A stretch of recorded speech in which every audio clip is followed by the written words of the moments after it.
everybody, welcome back to the Up and Adam show. I'm super excited. I have a great guest, someone who I've been wanting to get on for a while because he stars in one of my all-time favorite movies, and he's also been in some of the biggest franchises ever, Star Wars, Harry Potter. But the movie we'll be talking about today, because it's one of my personal favorites, and I'm also wearing the colors, as you could tell. Willy Wonka and the Chocolate Factory. I'm talking with the lead Oompa Loompa from the original movie, Rusty Goffe. Rusty, how are you? Hi, Adam. I'm very well, and all your listeners at the podcast. How are you all, guys? It's good to Everyone, speak to you. everyone's great. Everyone's great, and we're really excited. Willy Wonka and the Chocolate Factory has been around for 53 years, and as the years go on, it's becoming more and more popular. It has made such a cultural impact and has paved the way for the other adaptations like Charlie and the Chocolate Factory, the new Wonka movie, and the Willy Wonka plays on Broadway. But what might surprise you is that this film was not popular when it first came out. It wasn't very popular when it first came out. People didn't like it. It was only when it went on to television that people started watching it and enjoying it. And here we are 53 years later. Or how old am I? 53 years later. You're It 25. You're my age. You're 25, right? Okay, Adam, yeah, I'm 25. I like you. I like this guy. Yeah. Yeah, and here we go. It's one of the biggest. People love it all over the. People have said to me when they saw the remake of the Johnny Depp one, they said we saw it. We left the theatre singing Oompa Loompa Doopa Dee Yeah. Doo. Yeah. That's how it gets it. Yeah, Yeah, it's have become Wonka. it's become such an this movie's been it's become such an iconic film, and what I love about it the most is that it's not just your typical fantasy movie. It also teaches you important life lessons, especially with the Oompa Loompas with their songs, right? They do it in a very whimsical way, which I really enjoy it, right? Why do you think people still love this film after all these years? What makes it so special to you? I think it's because the film had magic. Mel Stewart, he made it for adults, not for children. He made it for adults, and it's got magic in it. There is somewhere. It's lovely. It's incredible. It's a feel good show. Everyone loves it. Yeah, and I heard his daughter was the one who pushed him to make the movie. Is that correct? That's it, Madeline. Yeah, she said, "Daddy came home from school. Daddy, I've been reading this book. You have to make this movie." Yeah. Eh, you know, and he read it. Oh yeah, yeah, yeah. Mel was lovely. I loved him. He called me the ump. He barked every, but he was moaning at Madeline about this book. And suddenly he thought, yeah, there's something in it. I'll please the girl. I'll please it. And he made the movie. yeah. Thank God. Mel Stewart did a great job at implementing dramatic and Shakespeare elements into this story. And even though this movie was made for adults, children were still able to resonate with the story. And as time went on, it became a family-friendly movie that people of all ages can watch. And his business resistant, he found Gene Wilder again. Gene Wilder was just coming in a big, big star. And he thought he is the ideal guy to play Willy Wonka, which he was. I Yeah. love Gene. Yeah. Yeah, he was something so special. He was not only just a good actor, but he was just a comedic genius, and I heard he was just an all-around good person too. Yeah. What Gene did, some of the kids, they're 40, 50 years of age now. But I'll be seeing them next week or the week after in Boston. But anyway, apart from that, he noticed them. Some of them were sent there down into Munich on their own. No parents, no relations, especially Julie Dawn Cole played Veruca. She was on her own, and she had a chaperone. It was given. It was German. The chaperone couldn't speak English, and Julie couldn't speak German. So that was a fantastic, different experience. Anyway, Gene saw this and thought, oh, I've got to do something. So on the set, he took the girls and boys into a corner and he read them stories. I didn't know that. Yeah, That's so nice. yeah, he read them stories because it's going to be a long, boring time for them. And they didn't know much about filming. So that's what he did. He read them stories, and they loved him. They loved it like we all did. Yeah, Superman. of course. you mentioned about the Johnny Depp version. So two more adaptations have came out. Charlie and the Chocolate Yeah. Factory with Johnny Depp, and then the new Wonka movie with Timothy Chalamet. Have you seen the new Wonka movie yet or no? No, I haven't actually. I don't know if I do or not. Seeing Hugh Grant as a Oompa Loompa, it doesn't ring to me as Yeah, true. Oompa Loompas are little guys. Yeah, yeah. you did know why we got orange faces and green hair? It was apartheid. Right in the movie in the late 60s, suddenly a knock on the door. Some guy comes in, come in. So, hey, guy, I hear you're going to do a movie. Ah, yeah, yeah, yeah. Charlie and the Chocolate Factory. Yeah, yeah. Tell me, do you have little guys in it? Yeah, yeah, the Oompa Loompas. The Oompa Loompas. Uh, One thing, are these little guys black for any chance? Yeah, yeah, black pigments. That's it. You can't make the movie. You cannot use the black man back there in the late 60s, 70s. Oh, You cannot use the black person. Okay, add the music, movie. He was going out the door and then he turned around saying, ha, ha, ha. What are you going to do about it? And Mel shouted back, I'll give him orange faces and green hair. So, good, okay. You can make the movie. Right, oh, one thing. What are you going to call it? He said, as in the book, Charlie and the Chocolate Factory. Yeah, that's the book written by Roald Dahl. Roald Dahl, yeah, yeah, yeah. I'm going to call it Charlie and the Chocolate Factory. Can't do that. Why not? Because Charlie was the name that the plantation workers gave the big white boss, Mr. Charlie. So what are you going to do about it? He said, I'll call it Willy Wonka's Chocolate Factory. And that was it. wow! That's I how didn't it know came. that. But that's how it got to be orange face and green hair. Wow. Well, how There. iconic! It's been an iconic look. You see how everything Yes. works out? Yeah. Yeah. Like, what are your thoughts on like Johnny Depp's performance as Willy Wonka compared to Gene Wilder's? And even though you haven't seen the new one, like Yeah. your thoughts about Hugh Grant as an Oompa Loompa, like what are your thoughts on Yeah. I guess the newer films that came out of it? Well, the Johnny Depp one, saying Tim Burton, renowned for being off the wall and everything else. I watched it, and when at the beginning the dolls in the beginning on the stoop they started going on fire, I thought, no, I can't watch this, and it just lost it to do the dentistry bit at all. It just lost it. Although Johnny Depp is a fabulous actor.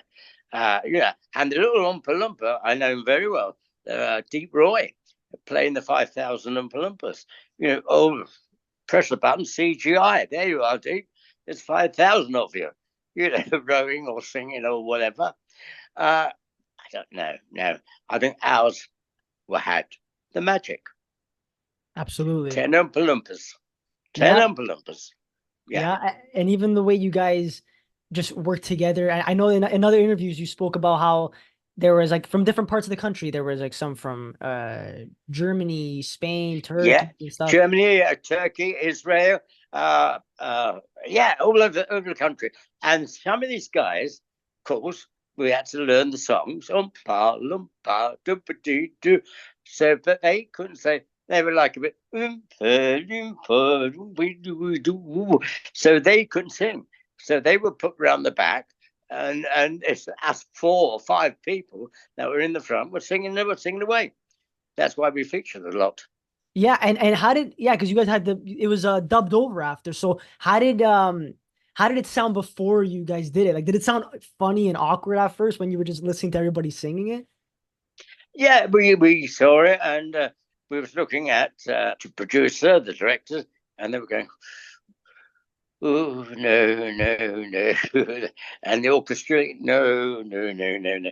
So then they got a choir in from the US Air Base Okay. to help us out. Yeah, Yeah, because we were filming it in Germany.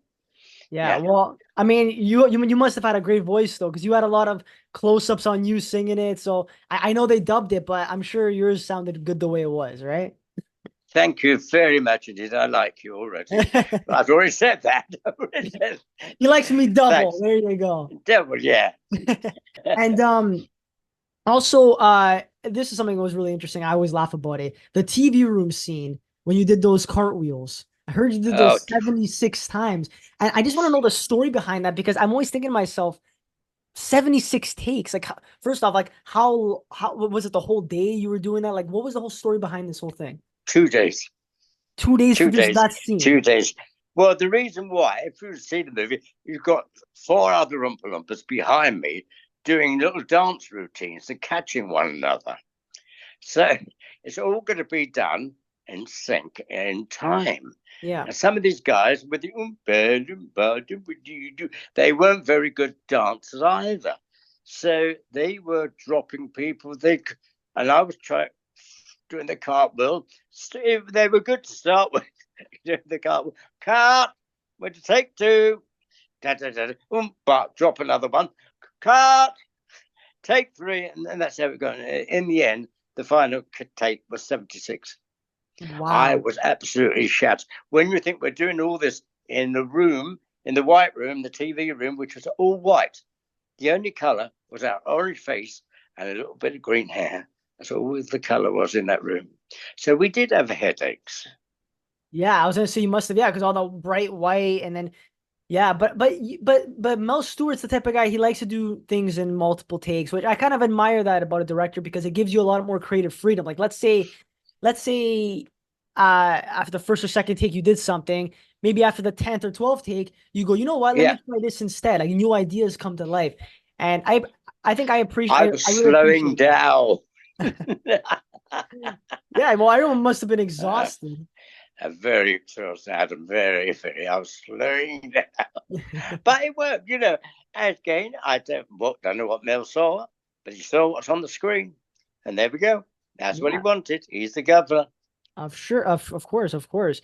And what's also really cool, the kids, they were unaware of a lot of certain scenes. I know, like witnessing the chocolate room for the first time, they Yes. were all surprised, which was really cool. You get their authentic reactions. The tunnel scene, that scary tunnel scene. Yeah. In regards to that, like, I don't know who was driving it, but the person who was driving the boat, I don't know if I'm saying driving, who was steering the boat. Just Sorry, driving the boat. staring there, Yeah, steering it. steering, It was yeah, being yeah. pulled up. Boat was being pulled along on a wire. That's what I heard. And Yeah. he thought he was actually doing it. That was hilarious. He thought he was. He was definitely thought. Because Rudy left a bit. Right, right. And he Oh thought my. he was. And It was fun. his dreams must have been shattered knowing that, oh, I wasn't actually doing it. It was all being pulled. Oh, I'm all on board, yeah. But he did definitely think he was doing it. Yeah, Bless for him. sure. And then Yeah. also meeting Willy Wonka outside the factory where he performs that somersault. I heard that was Yeah. also improvised as well because what I It read was was. that yeah, Gene Wilder wanted to he wanted the audience to feel like we won't know if he's lying or telling the truth ever, Willy Wonka, Yes. which gives him that That's right. mysterious. And he wanted to do that himself. He said to me, how about if I come down the steps, hobble a bit with my cane, and then suddenly the cane gets stuck in the cobbles, a pavement, and I carried on without the cane, and I fall over and come back up again, do a forward roll, come up again. Mel Stewart loved it. Thank God, because that's another iconic part of the movie. And it Yeah. was Gene's idea. Yeah, Yeah. that's when the creative minds come together and make something Yes. brilliant, you know? Yeah. Would you say that everyone's genuine reactions to certain scenes made it more authentic for the film just because we got to witness it with them? Because like I said, when we see the chocolate room for the first time, the kids also saw it for the first time. So it's like Yes. we're living it through their eyes too. Yes. I think you're right. Yes. I think that's a good. You're definitely right there because the kids saw it and they were all this color and that waterfall. It was amazing. Amazing Yeah. how they built all that in one studio. Absolutely fantastic. Yeah, lovely surprise for the umps as well. We were the umps. That's what Mel Stewart called us, the umps. I'm on top with the umps. That's me. So yeah, we were all happy Yeah. happy that the kids were surprised and they were in it. As you said, we all felt watching it, we were part of the movie. Yeah. Yeah. That's And why I think, again, adds to the magic of it, or why people love it. yep. And when Augustus Gloop is drinking that chocolate river, I heard it wasn't delicious at all. So No, it's just dirty water. I wonder how many takes he had to do with that. Michael Burner, bless him, he was a lovely guy from Munich, lovely kid, and he fell it. And people ask him, said, "What was it like, Michael? The water, the little trip rivers? It was not chocolate. It was stinky water, Oh, stinky." He said everything was in there. And after about, few couple of weeks with all intensive light on it, it got a bit stagnant because we were pouring real cream and real sugar into it. oh, so that was real cream and real sugar. Okay. Oh yeah, yeah, real. So when that all melts together, churned with the waterfall, it's Oh, not very good after 2 or 3 weeks. no, definitely And not. Michael had to fall into it. God bless him. Oh, He's a lovely guy. yeah, I've seen interviews with him. He looks like such a great guy. Oh, that's awesome. But Rusty, thank you so much for doing this today. This has been such a pleasure, honestly, to talk about this movie with you, this iconic film, and you had such an iconic role, and the stories, the memories you share with me. I couldn't be happier to do this. So thank you very much. And thank you for asking me. And all your people that watch this or listen to this podcast, thank you very much indeed for being a fan, because you're not on your own. Exactly. Thank you so much. Thank you, Adam.